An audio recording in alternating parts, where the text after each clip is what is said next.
This is the Rational Reminder Podcast, a weekly reality check on sensible investing and financial decision-making from three Canadians. We are hosted by me, Benjamin Felix, and Cameron Passmore, portfolio managers at PWL Capital, and Mark McGrath, associate portfolio manager at PWL Capital.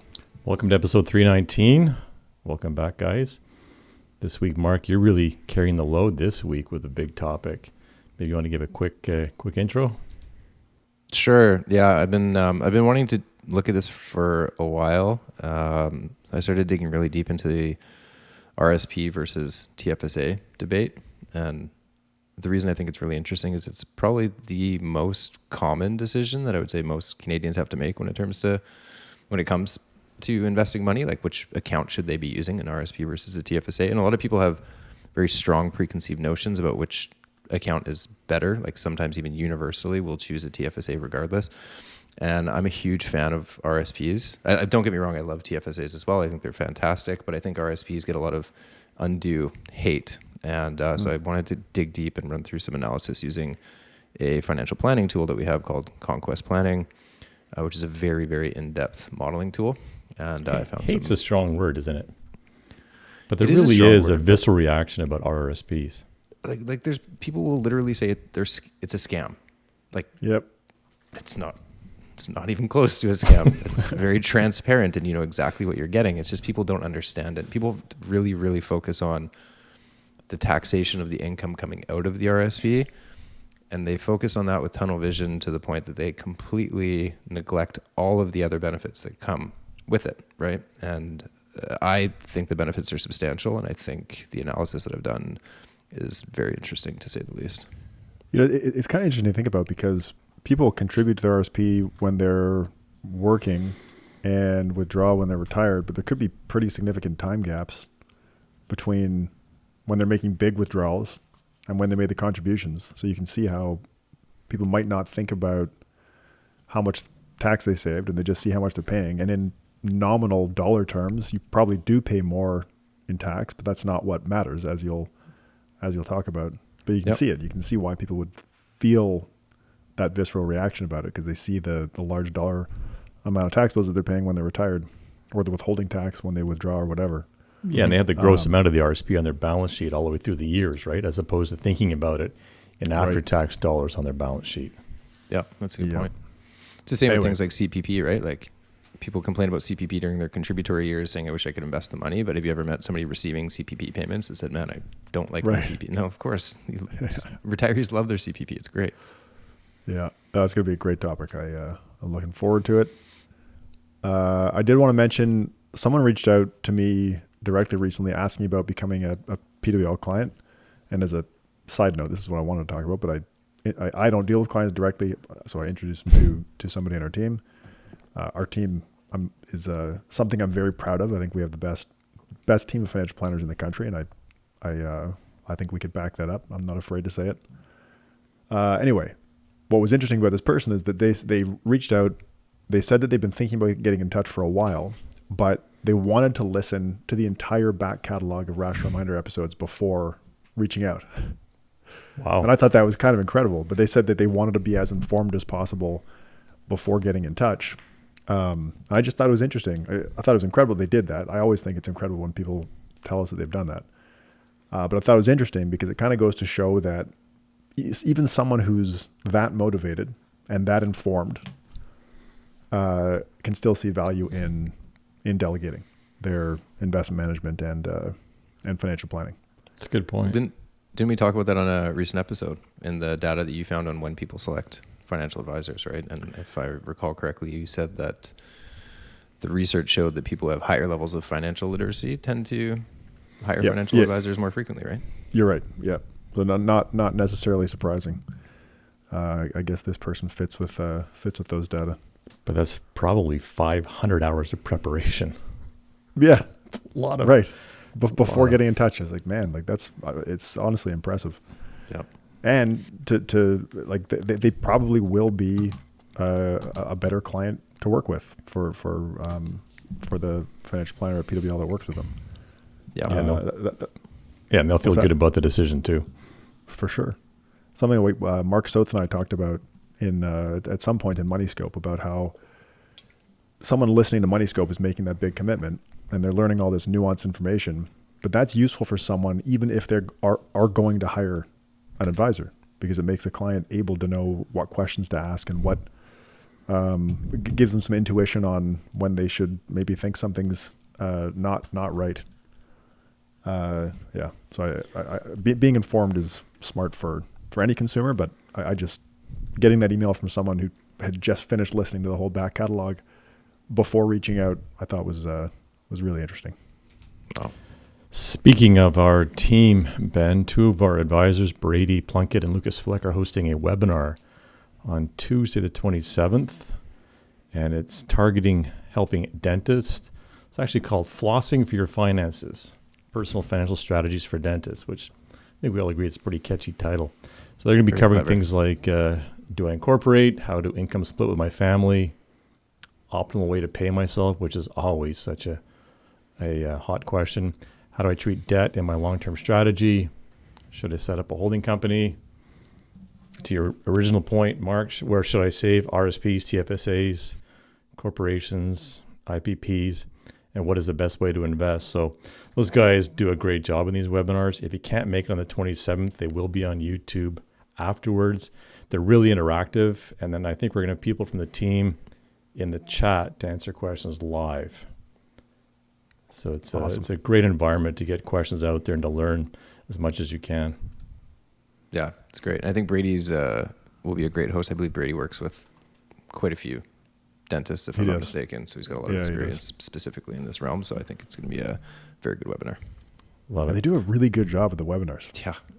Like I feel antiquated when I see the way these guys do the presentations. Like, man, yeah, they both bring the energy too, right? Like they come in pretty hot, so it's good. They do a great job.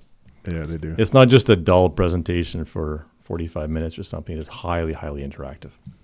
Yep. Okay, guys, we should get to the episode. Let's go.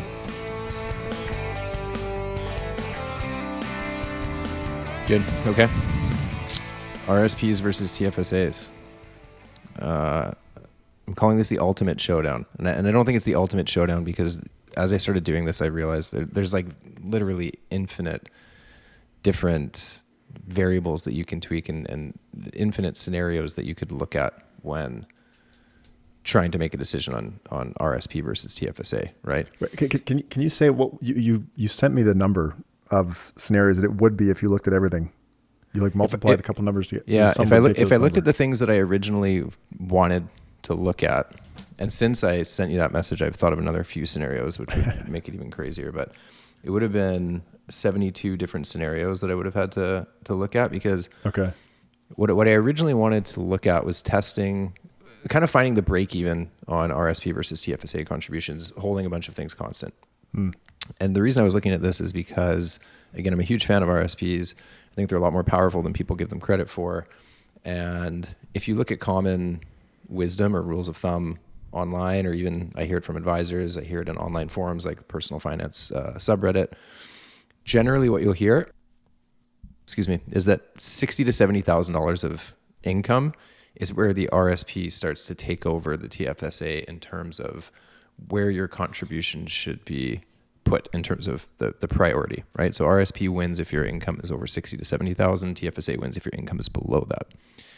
I've even heard one very well-known finfluencer say that it's like 120,000 is the break even.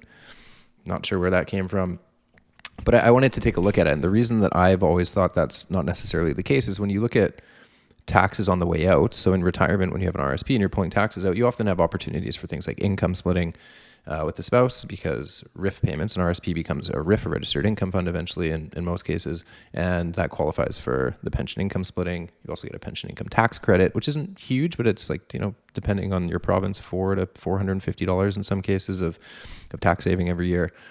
And as I've argued before, and I'll get into this, RRSP returns, like the investment returns, are also tax-free if you hold things constant and if you think about it the right way. And I get a lot of flack for this, even from other advisors, but I'm doubling down on it, and I'm going to get into that in a minute. So this is what you really think about, eh? This just kind of rolls around in your head. Yeah, I guess. Yeah. Well, I spent so much time writing the book, and I had and there's some other ideas for things I don't want to take a look at later. But this thing, because we have access to Conquest Planning, and because Conquest Planning is so detailed and so in depth, I think I realized that, okay, Conquest is the way to do this. Because if you Google RRSP versus TFSA, you're going to find some really great analysis out there, but a lot of it is just done in, say, Excel. A lot of it is really not much better than napkin math, because it's very, very difficult to quantify the value of certain tax deductions and tax credits over long periods of time, especially when you account for things like inflation and income splitting, the basic personal amount, which is an amount that all Canadians can earn before they end up paying taxes, and you need to inflate that at certain levels. And so really the way to look at this is, okay, let's take a real scenario where we can use some pretty advanced software to project it, and it's not a black box. We can go and look at every single year of tax returns if we want in a tool like Conquest to really look under the hood and see what's going on. And so it's going to account for things that a lot of, I think, the research out there doesn't account for already. And so that's what. And it's. I just want to say real quick that the some of the stuff that we've had to build internally to answer questions like, do IPPs make sense for people with corporations? It was the exact same thing, where you need to have a comprehensive model to do anything like that. And Conquest has that. Like, to your point, Mark, they've done such a detailed job in their tax model and their government benefits model. It's incredible to have a tool like that to test different scenarios. Yeah, it's just, exactly. just too complicated to do it back of the envelope. You can't. You can't. No, it's there's so much going on that to do that all yourself, you may as well build something like a tool like Conquest. Like there's so much work that goes into it that like Excel's just not going to cut it, you know? So yeah, so that's what I was thinking about. So I originally wanted to test a few scenarios. I wanted to test $60,000 of income for somebody as like my starting point, because that again is fairly common wisdom. Yep. And take a look at that and then compare that scenario with an RSP and a TFSA, then do $100,000 of income, then do $150,000 of income. Obviously, I would think that the RSP would just continuously get better and better. And then I wanted to look at a scenario with a spousal RSP. So a case where we have one spouse earning $100,000, let's say, and then the other spouse earning $0, and then bring their income up over time and test a spousal RSP scenario, which is an income splitting tool, and see what that looked like. And so I started doing this with the $60,000 income for kind of a mock client that I created in Conquest's planning software. And it looked really, really good. The $60,000, the RSP won versus the TFSA. And it won by such a large margin that I was quite confused. And so I'll get into why that is and how that all happened. But before I do that, I want to explain why I set the scenarios up the way I set them up. So I've made the argument, Ben, you've made the argument, other smart tax people have made the argument that you cannot compare the same dollar contribution to an RSP versus a TFSA. So if you are, for the sake of the example, in a 50% tax bracket and you have $10,000 to contribute to one of the two accounts, you can't compare just contributing $10,000 to an RSP versus $10,000 to a TFSA. And the reason is that the TFSA is a post-tax contribution. You earned your income, you paid 50% in taxes, you were left with $10,000 after tax, you contributed to the TFSA, and you'll never pay tax again on that income. With the RSP, you need to earn $20,000, pay 50% tax to get the $10,000. But if you're making a contribution to the RSP, then it is a pre-tax contribution. You have to gross that up, right, to think about an equivalent contribution to the TFSA. It's something that's pretty hard to think about.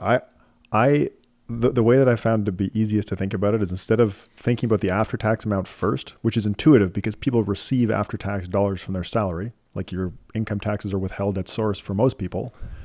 But I found the easiest way to think about it, for me at least, is to just think about the pre-tax amount as the starting amount. So instead of the $10,000 after tax, you start with $20,000 before tax.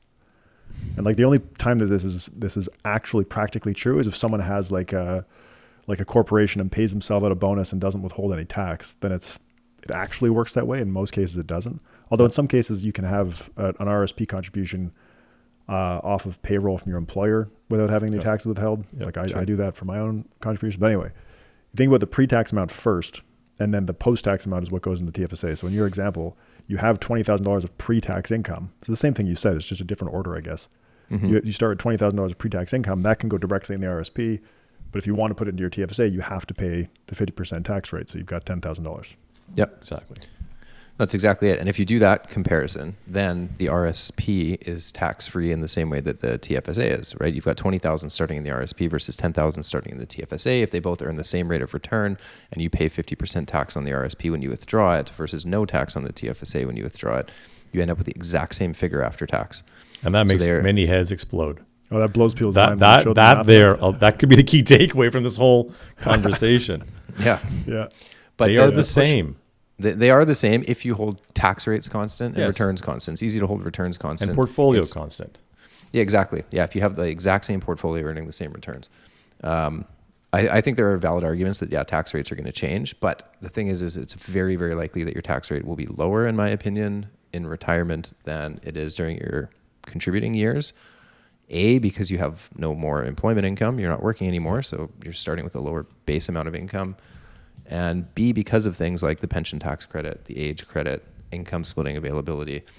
So the argument then usually jumps to, well, what if the government increases marginal tax rates? And it's like, sure, they might. But Ben, you've talked about this in episodes, and we talked to Professor Kevin Milligan a couple weeks ago, and like tax rates haven't really changed all that much over the past few decades for most Canadians, like the marginal rates. They've introduced new tax brackets, but the probability of your taxes going from 50 to 70%, like the marginal rate, I think is pretty low, but there's uncertainty there, no doubt, right?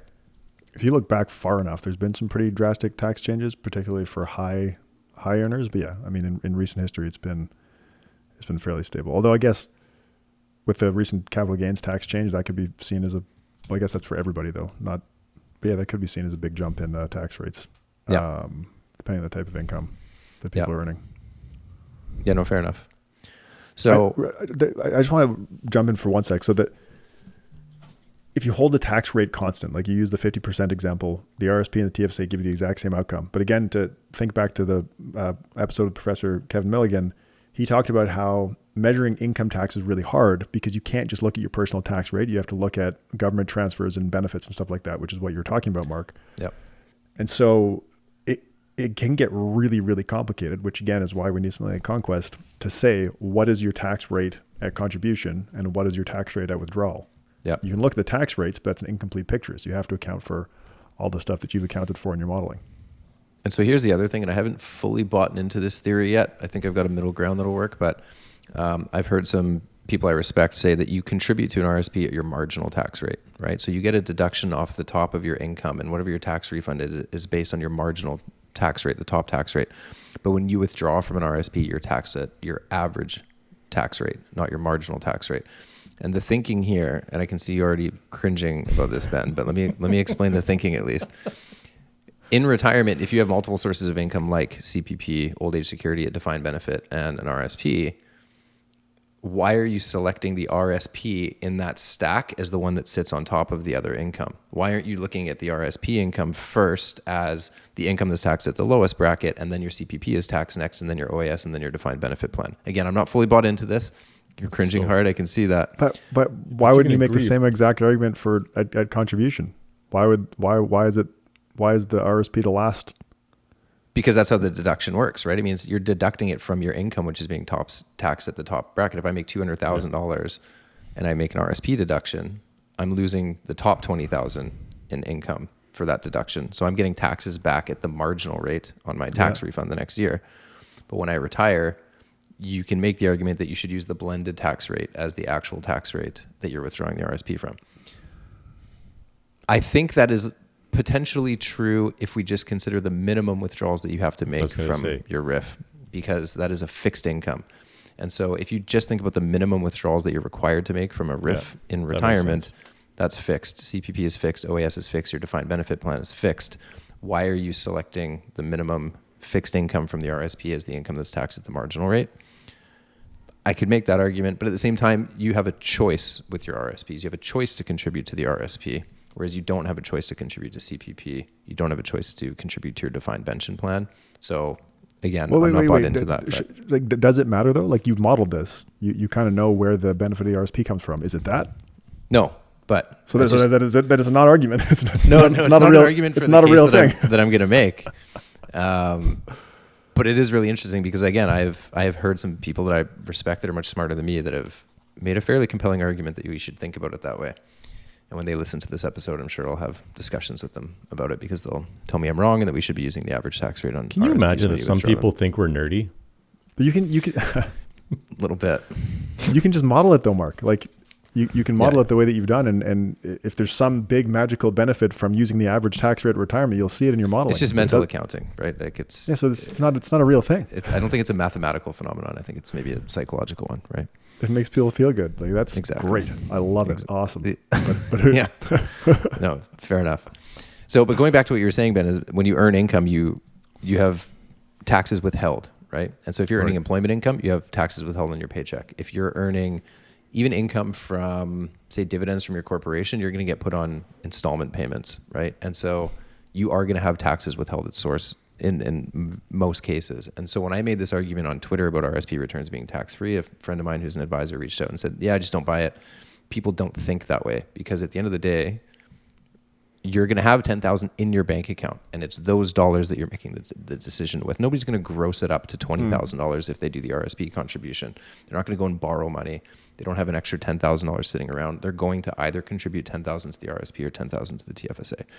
And I do agree with that. And so I think from a mental models perspective, it's still unfair to obviously compare 10,000 in each of the accounts, but in practice, that's how people are going to actually allocate their after-tax dollars. But the interesting thing is when you make a $10,000 contribution to the RSP, in most circumstances, you will get a tax refund. And so the way I set the scenario up is that in the scenario where you're contributing to the RSP, you get a tax refund. And then you take that tax refund and you put that into the RSP, right?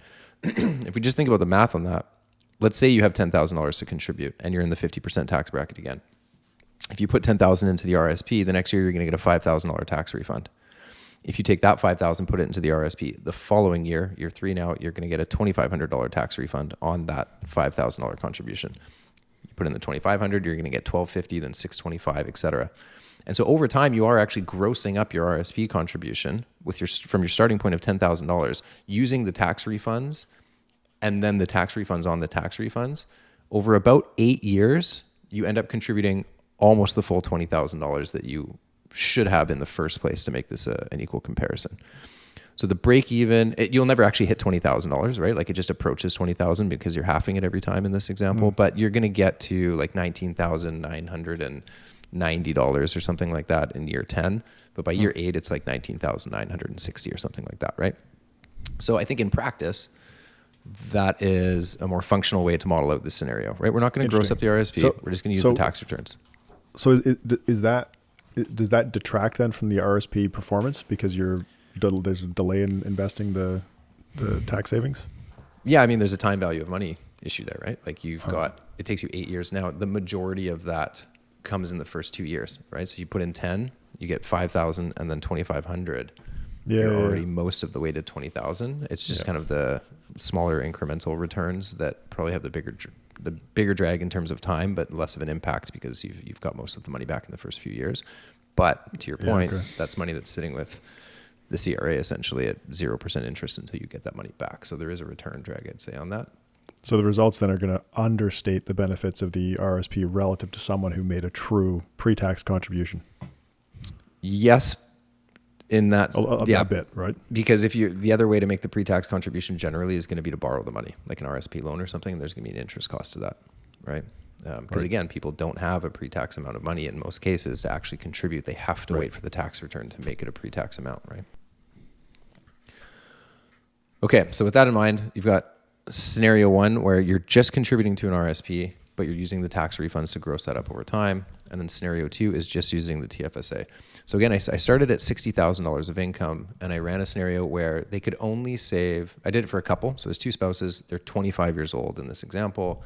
They retire at 65 and they have $60,000 of employment income, no children. They're just going to work for the next 40 years. And each of them can only contribute $7,000 per year to one of the 2 plans. And I chose $7,000 because that's the TFSA limit for this year. And so if you have $7,000 in your bank account, you can put 7 in the RSP, collect the tax refunds, put all that in the RSP, or you can put $7,000 in the TFSA every year. And when I ran this at $60,000 of income, I delayed CPP for both of these clients. I delayed old age security. Most of the time we do planning for clients, we take them out to age 95 as the mortality age, which, yes, is longer than life expectancy, but it is also the recommended planning from FP Canada, which is the 25th percentile roughly of life expectancy, which is, like you said, it's kind of the best practices life expectancy to use. Yeah, exactly. So I took both of these spouses out to age 95. Again, we delay CPP and we delayed OAS because in practice, that's usually or often the right answer, at least mathematically, and especially if you live to age 95, it's definitely the mathematically correct decision. When I did this at $60,000 of income, the RSP, the estate value of the RSP scenario at age 95 was $1 million higher than the estate value of the TFSA at age 95. In future dollars. Right now, we're inflating everything at 2.5% per year in this example. So we assume inflation is 2.5% per year. So when we're talking about $1 million of future value, like avocados are going to cost like $98 per avocado in that future scenario. So $1 million isn't going to buy you anywhere near the same as it would buy you today, but it was still a fairly impressive number. And at first I couldn't really figure out where the difference was coming from. Like I just thought I'd made a mistake somewhere. Like at $60,000 of income, I was quite surprised that the delta between the RSP and the TFSA was so huge. So I couldn't really figure it out. So I shot a couple messages to some of my nerdy advisor friends. Our friend Aravind Sithamparapillai. Did I get that right, That's Ben? it. Yeah, you got it. Nice.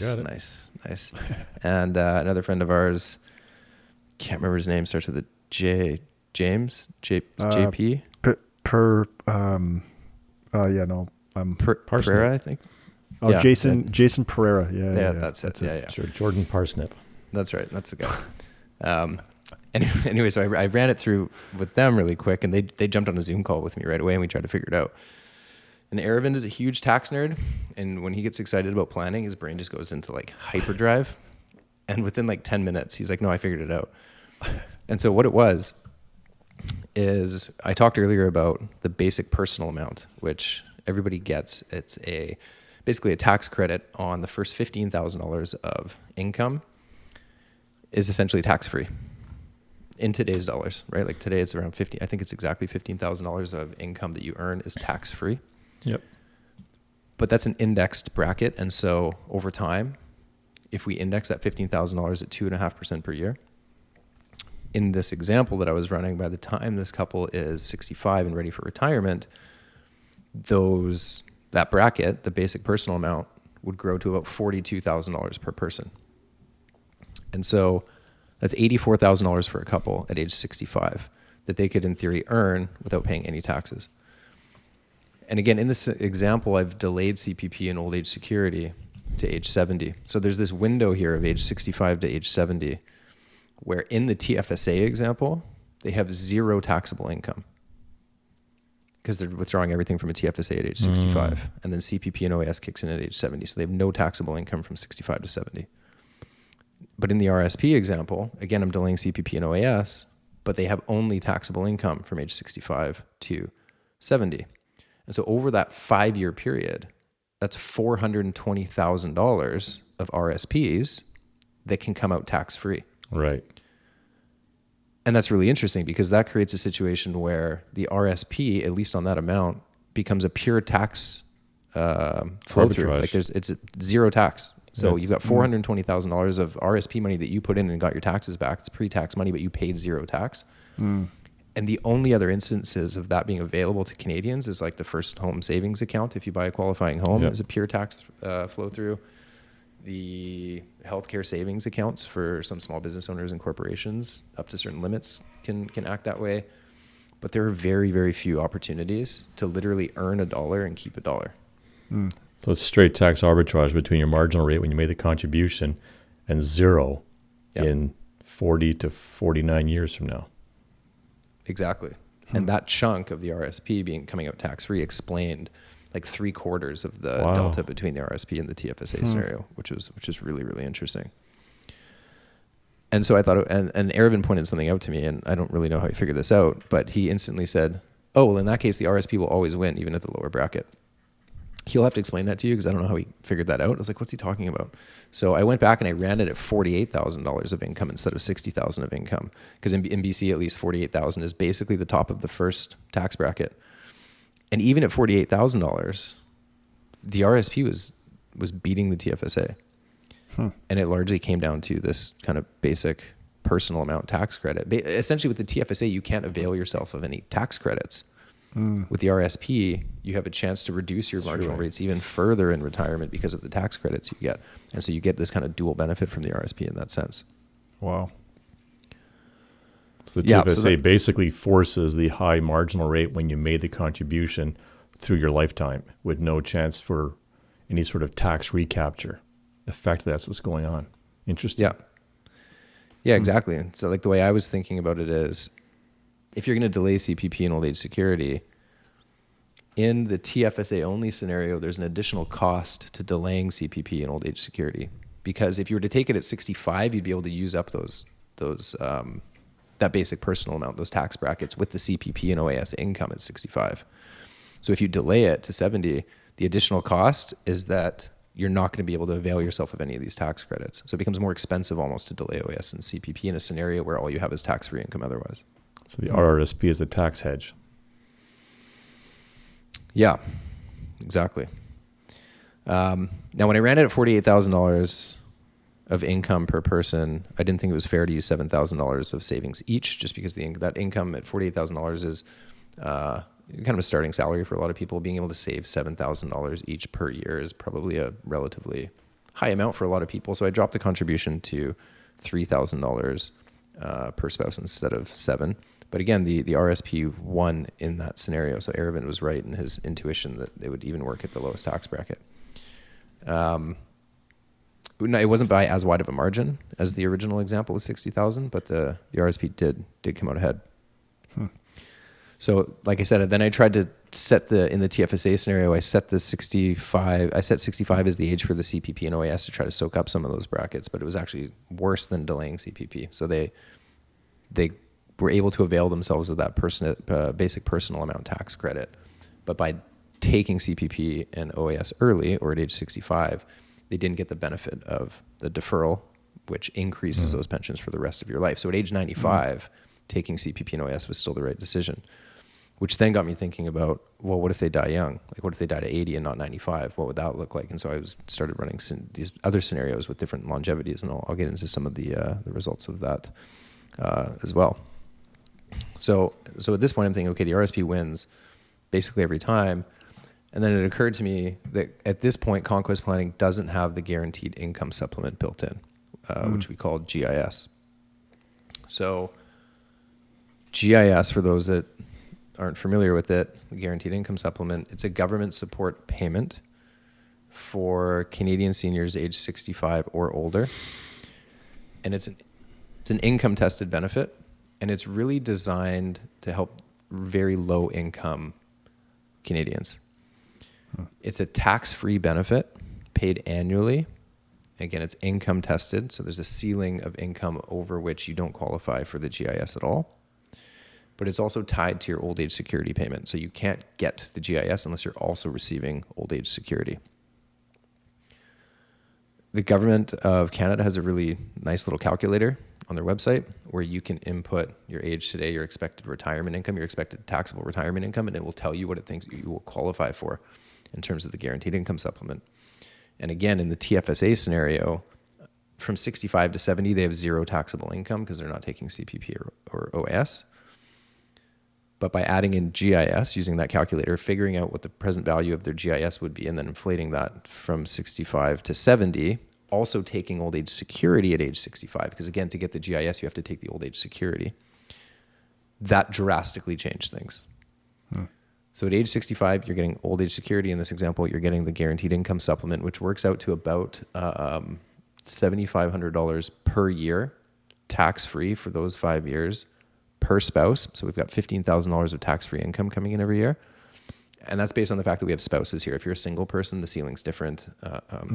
If you're a couple, then it's a different ceiling. So in the case of a couple, it was $15,000 of additional total household income for 5 years, from 65 to 70. That drastically changed things.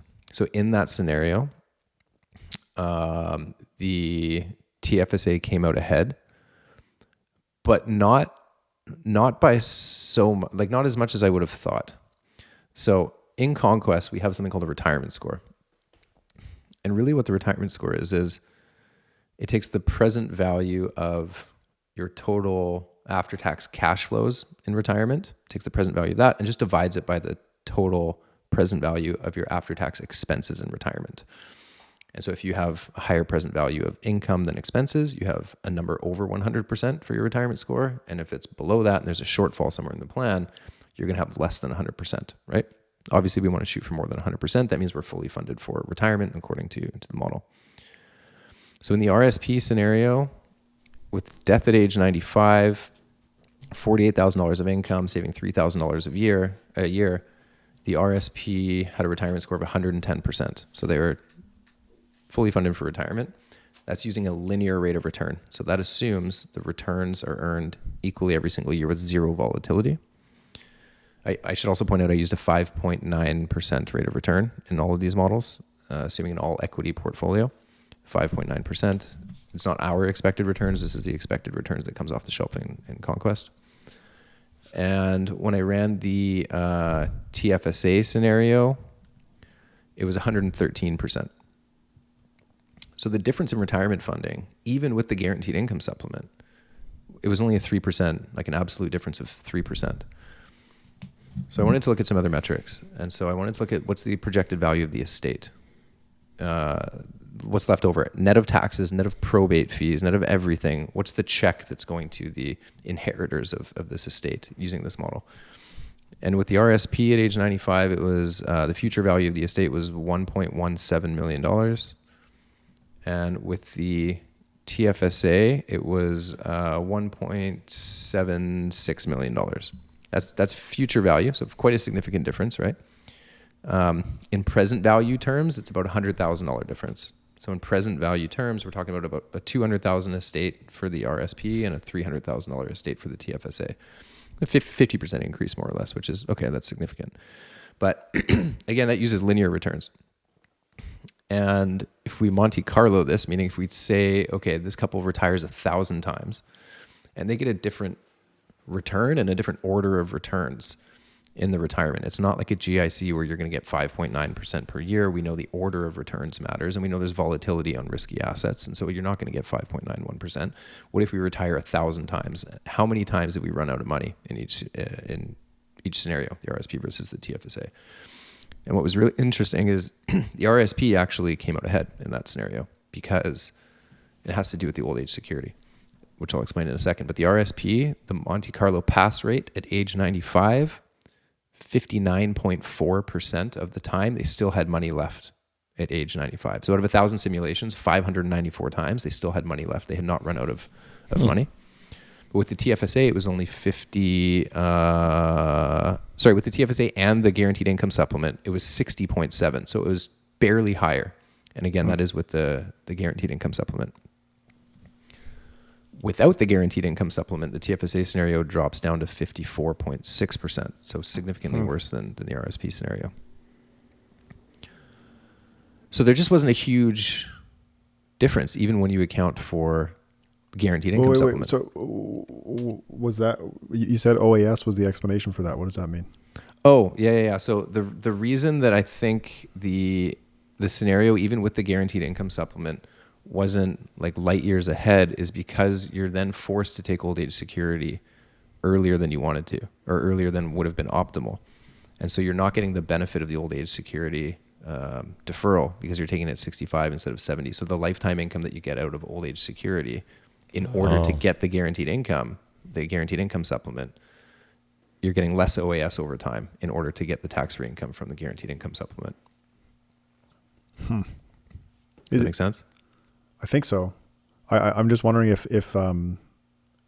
the, because like when you run a Monte Carlo simulation, bad outcomes should be less bad for the RRSP than the TFSA, I think, because you'll pay less tax. Like a pre-tax savings account should offer some amount of hedge against bad that's interesting. investment outcomes.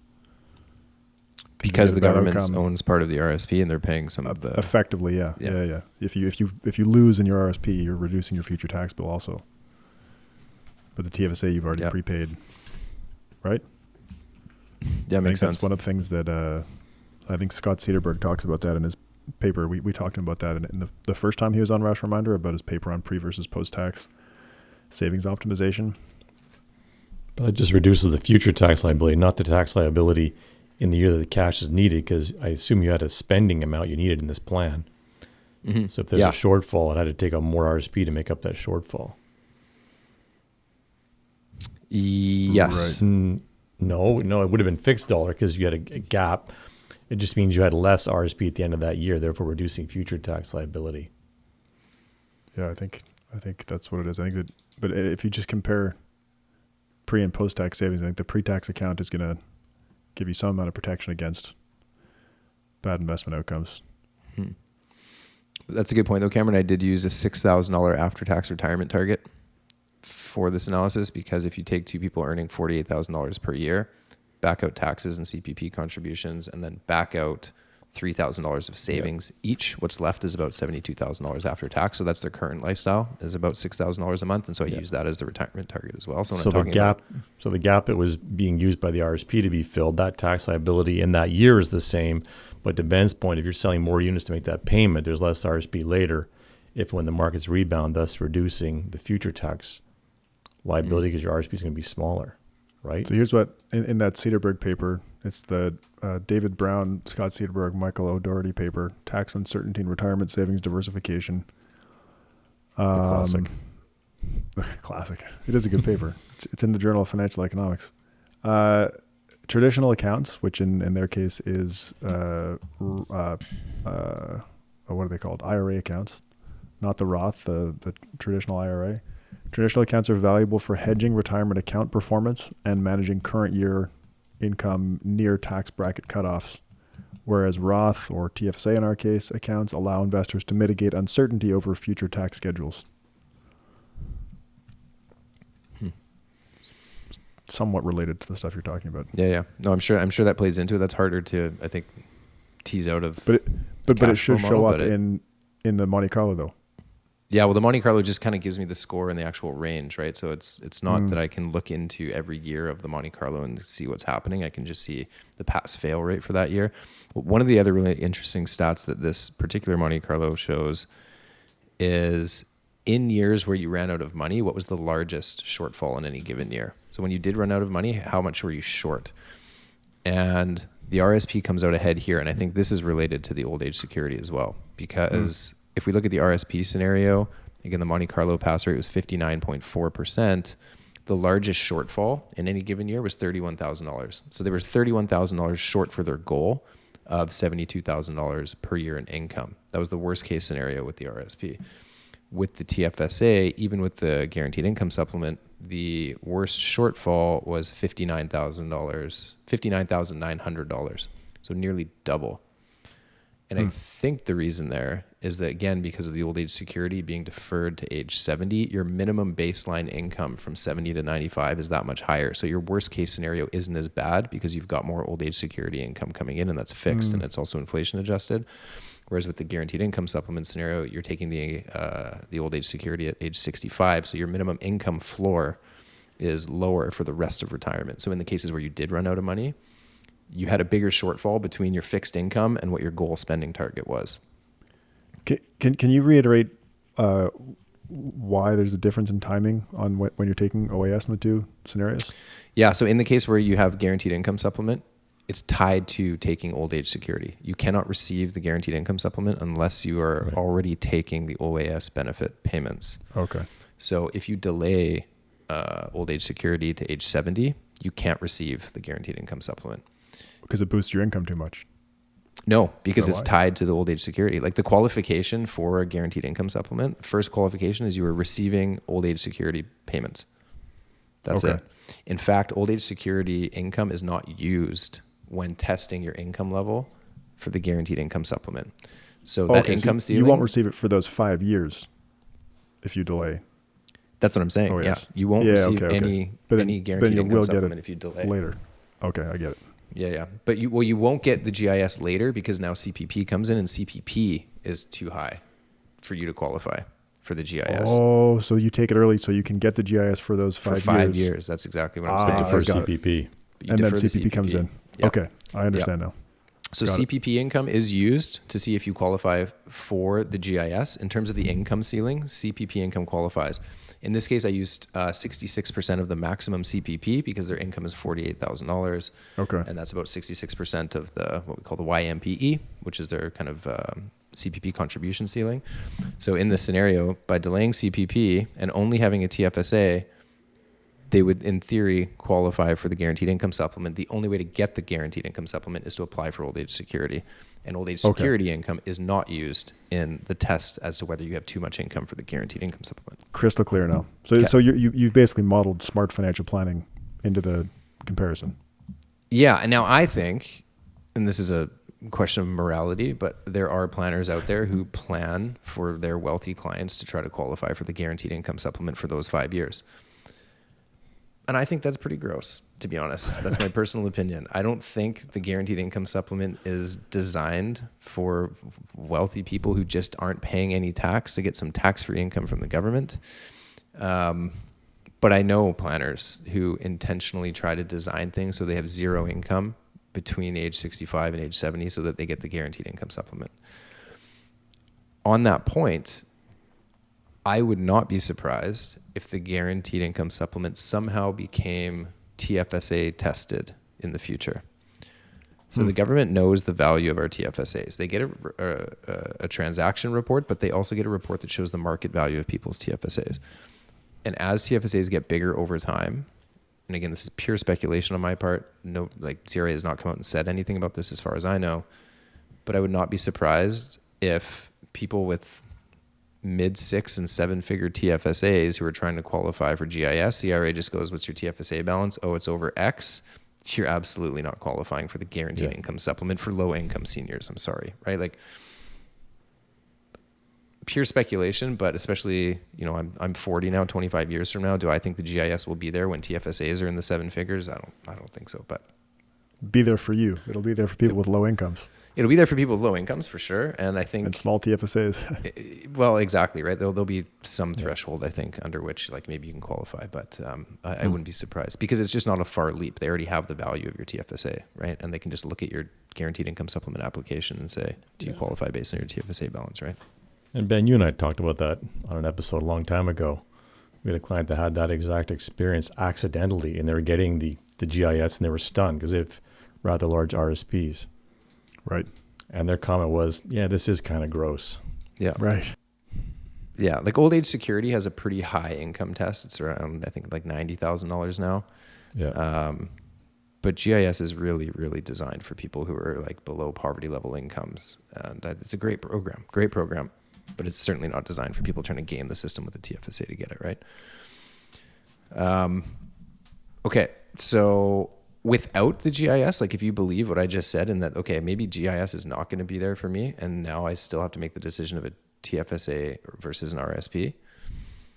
In the scenario where there's no guaranteed income supplement at age 95, the estate value, the future value of the estate with the TFSA was $659,000, and the retirement score was 105%.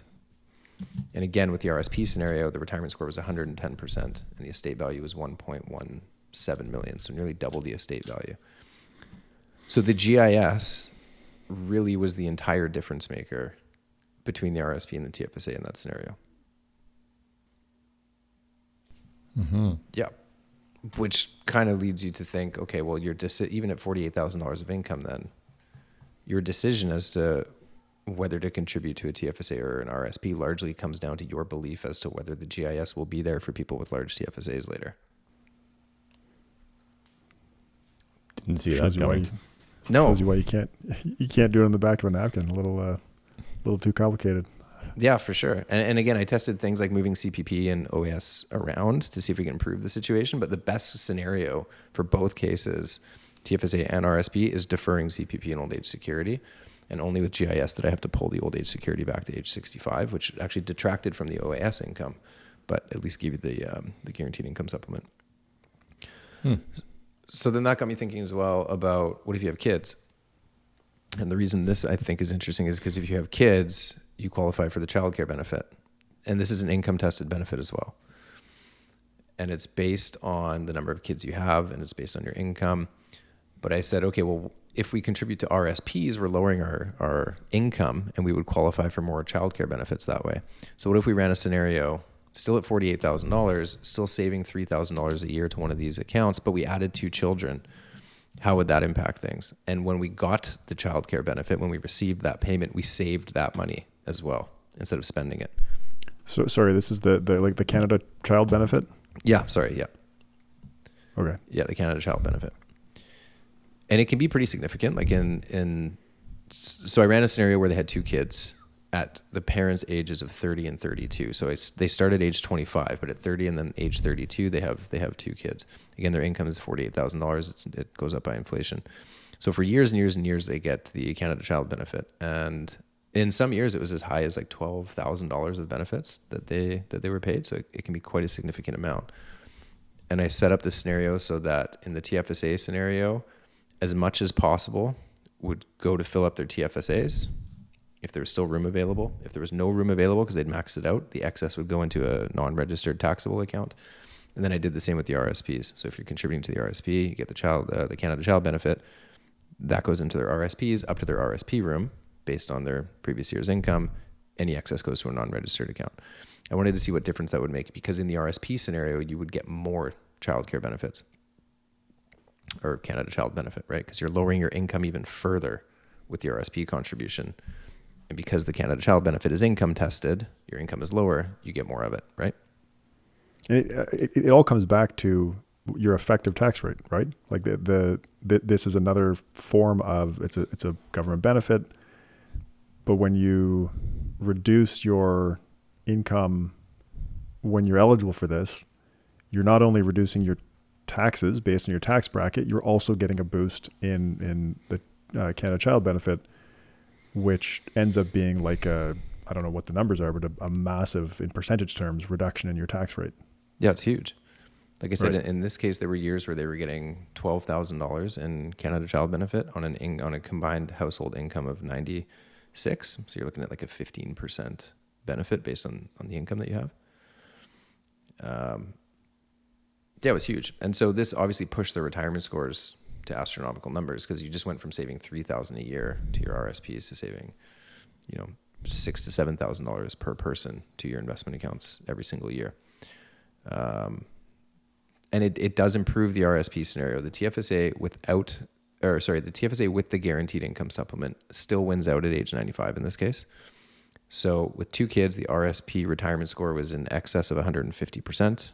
And unfortunately, Conquest kind of just truncates it at 150%. It says if your retirement score is over 150%, we're not even going to tell you what it is. It's just so high. So I don't know if it's 692% or 151%, but it was above 150%. But if we look at the estate values with 2 kids in the RSP scenario, the present value of the estate, so in today's dollars, was $1.146 million. With the TFSA scenario, with 2 kids and the GIS, it was 1.166. So it was a $20,000 difference in present value terms, which just isn't that huge, right? And again, that's using straight line returns. If we Monte Carlo it, the RSP with 2 kids, the pass rate in the final year at age 95 was 81.9%. The TFSA with GIS was 79.4%. So you actually had a higher probability of meeting your retirement goals with the RSP versus the TFSA and the guaranteed income supplement when 2 kids were involved, because of the additional amount I think that you could save to RSPs. Without the GIS, that pass rate score dropped to 76.5% for the TFSA, and the estate value dropped to $5.68 million in future value, which is $983,000 in present value. So without the GIS, the TFSA scenario was easily the worst of the scenarios that I ran. And again, the shortfalls were bigger. Anytime there's across all the analysis that I did, any single time you had to take the guaranteed income supplement, the worst case scenario was worse because you have to take old age security earlier. Wild. It is pretty wild. I won't go too far into the details on the other scenarios I ran, but I did test mortality at age 80 and then also age 105. And yeah, I get it. Like the probability of living to 105 is pretty slim. But again, we're talking two 25-year-olds here. Who knows what the future looks like, what our life expectancies are. But if you do live a long life, and we don't know in advance what's better, the RRSP or the TFSA, if you die at 80, the RRSP becomes generally worse because you have a larger embedded tax bill that's getting taxed at a higher marginal tax rate. So you're dying with a larger RRSP balance if you die young. That's actually really interesting. Yeah. Yeah. So with no kids, death at age 80, RRSP retirement score was 121%. Present value of the estate was 162,000. In the TFSA scenario with no kids and the guaranteed income supplement, it was retirement score was 2 kids and the guaranteed income supplement. Yeah, retirement score was well over 150%. Present value of the estate was 841,000 versus 162 for the RRSP. So a multiple of nearly 4.5 times. Monte Carlo scores were far greater for the TFSA in that scenario, 90% versus 66%. But the largest shortfalls were still worse for the GIS scenarios there too. So basically what I came to at the end is like the decision between the RRSP and the TFSA has probably less to do with your marginal tax rates today and has more to do with your belief in whether the guaranteed income supplement will be there for people who have TFSAs only, how many kids you're going to have, and how effectively you can save any government benefits you get in terms of reduction in taxes or income from the government. And lastly, when you're going to die. Those 3 factors, it seems to me, are largely more important than what your income is.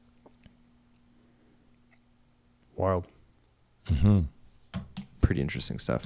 So there's a bunch more I want to do, but what's the main takeaway? Like how does this affect advice you give to a client, for example? Yeah. So, and I mean, that's why we model every client scenario, their individual scenarios, right?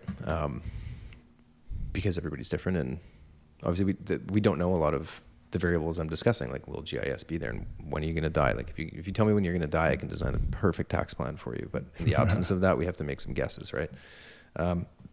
But we do a lot of scenario testing, right? And so we can kind of see what the outcomes are. And we should also point out, like the TFSA is an amazing account. It's super, super flexible.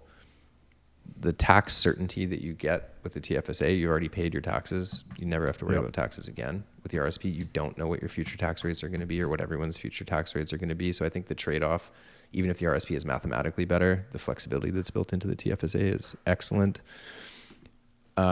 I don't know that I have a rule of thumb, but I would say even at lower incomes, like you probably want to look at or at least model using both accounts or splitting it, right? Like half to the RSP and half to the TFSA. It depends on your goals. Like I'm talking about retirement money here. So like if you're going to buy a house next year and that's what you need the money for, of course, that's a totally different discussion. But if we're talking retirement money, it becomes, I often make this decision or encourage people to make decisions when there's that much uncertainty and one outcome is definitely going to be better than the other and we just have no idea. And you're choosing between 2 things, do both, right? And then anchor to the one that worked out the best so that psychologically you feel good. Like even market timing, lump sum investing, that kind of stuff. Invest half now and then invest half later and then just anchor to whichever of those 2 pots did better. It's kind of one of those scenarios, I think. Mm-hmm. Super interesting. Very cool. I don't know. What do you think, Ben? What do you think investors should do with that?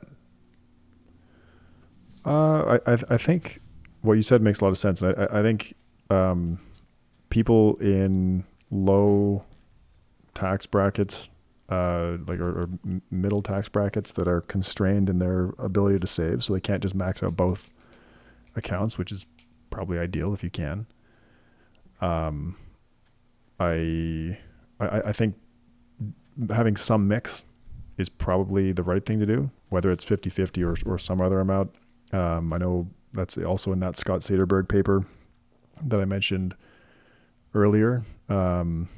they found, I think people with low taxable incomes should just use a TFSA in their paper. And otherwise, they had a rule of thumb. I think it was age plus 20% go into a traditional account, and the rest goes into a Roth or a TFSA. So they totally different approach to what you're talking about, because they were modeling tax rate uncertainty based on historical U.S. tax rates.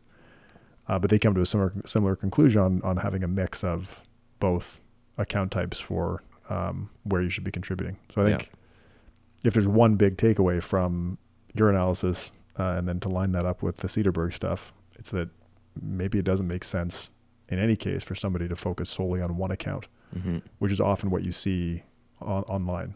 Oh, well, you have a low income, you should only use this account.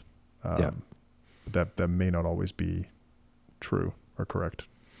Yeah, and people, obviously there's contribution limits to both the RRSPs and the TFSAs, but when you have a fixed amount to save, again, you're looking at a fixed amount that's in your bank account. You don't need to fill one before the other, right? Like you can split that deposit and whichever weighting you want to be funding both, right? So it's not that you have to fund one and then the other. It's not like some sequential order of events. You can simultaneously fund both of them in some different weights, right? So, and I agree, a lot of people may not have the income to be able to afford to maximize both, but a lot of people do have the income and don't maximize both. True. And the amount, it just becomes a nice beacon to strive for each year to keep everything maximized. Yep. Right? They're for many people, it's not that out of reach. Yes, you'll have to make some spending choices to have the cash flow, but that's what this is, right? Deferred gratification. Instead of spending it now, put it into one of these accounts. And I just find the amounts they're just so nice and clean, and strive to do it. And if you do that, you're going to have a pretty good nest egg at the end of the day. You know, another takeaway might be that the differences weren't huge, right? At 95, they were pretty small.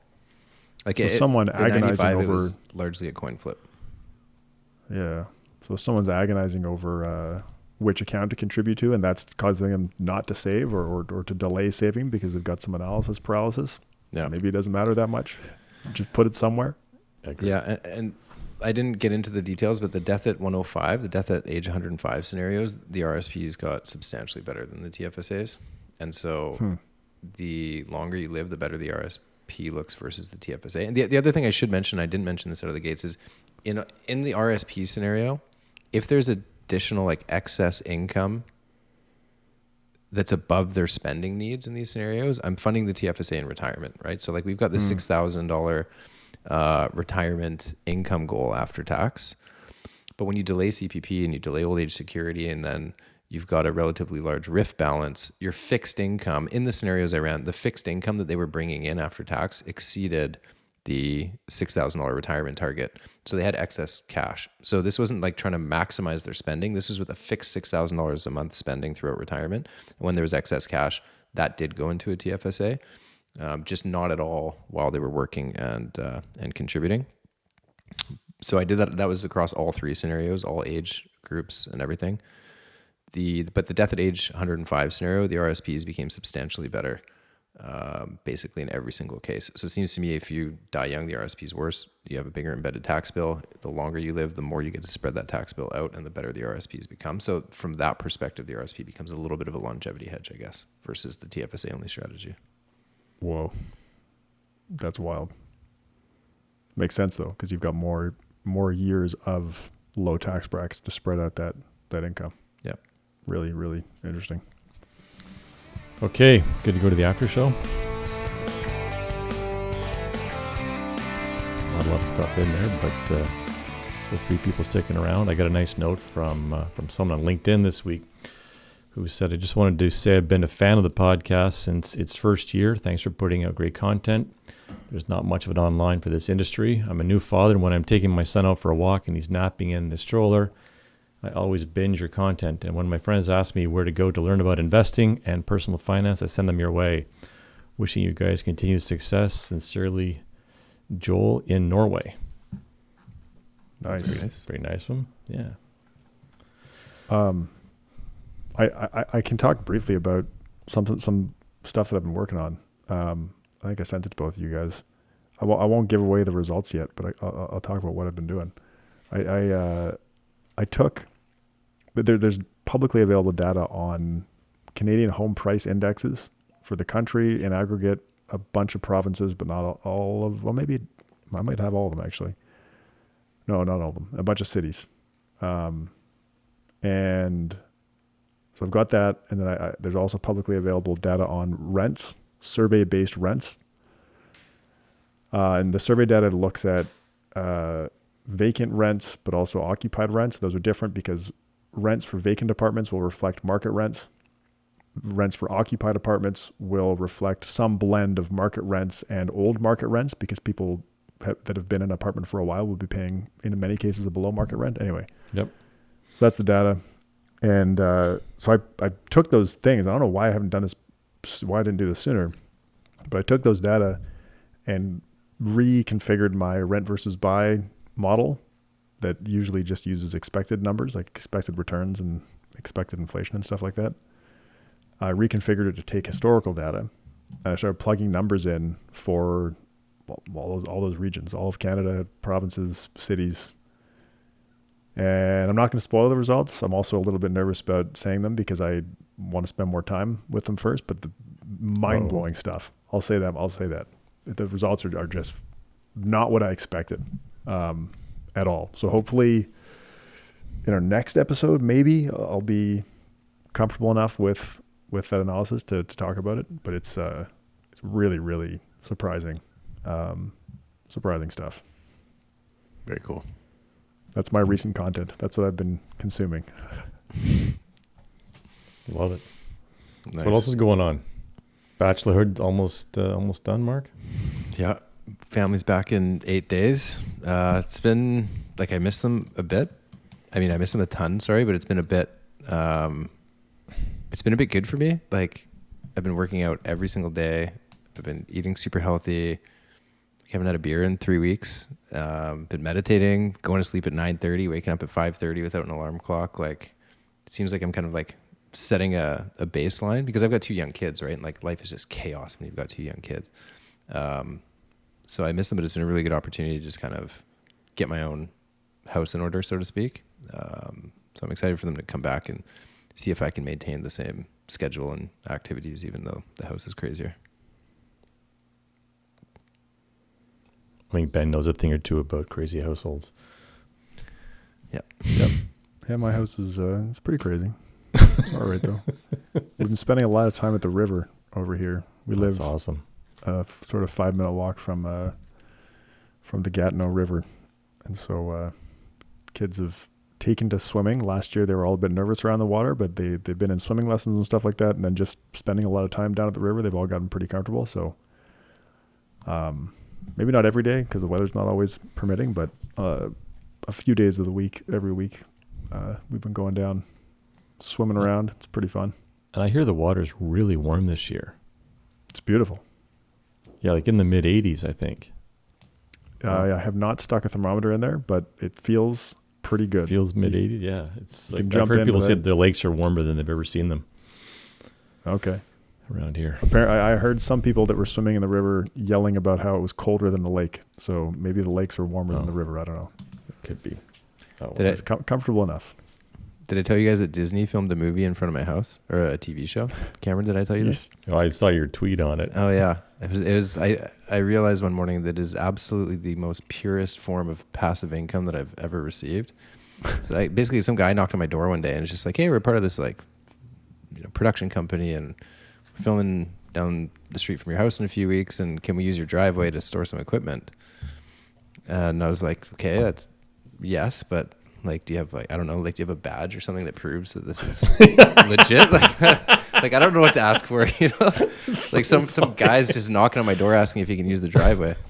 And I was like, yeah, sure. He's like, okay, well, what's your email? What's your phone number? And I'm kind of like, I don't know. Like, could be some scam that I'm just not aware of, but he's a nice enough guy. So I gave him my number and sent me over a contract. And they offered to pay me $500 to use my driveway for 4 days. And again, my family's away, so I don't really need to go anywhere. I can go pre-shop all my groceries and stuff. I was like, yeah, I can just stay in my house for 4 days or just go for walks if I need to get anything.